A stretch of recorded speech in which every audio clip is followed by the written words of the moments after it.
Now when we get to wintertime, that creates a whole new scenario. You know, what kind of actions do they take once they realize the truck has broken traction, or how to handle the truck in adverse weather or adverse road conditions such as ice and slush. So what we do is we incorporate a simulator into the training. And in the past, we only had a couple of options, you know, for safety.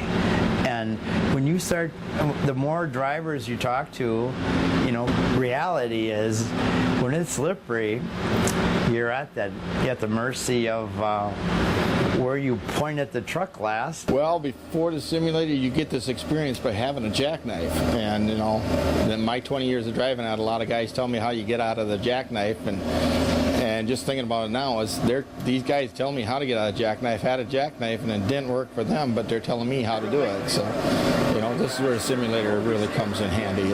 We tell you how to do it, and we can prove it works that way. They tell you to put it right in neutral, and it straightens the truck out, and it's neat how the steering wheel, you can feel the steering wheel move when you go in a ditch, or unfortunately I crashed on the last part of it.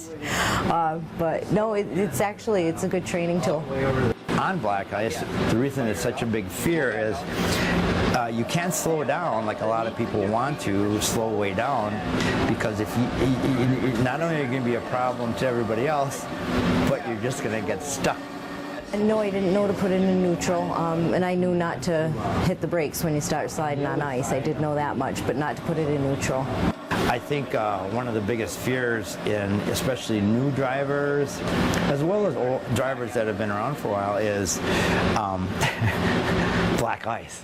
You know, the word jackknife is a scary word. No, nobody wants to do that, you know, and you got to do it to see what it's like. The technique to avoid the jackknife.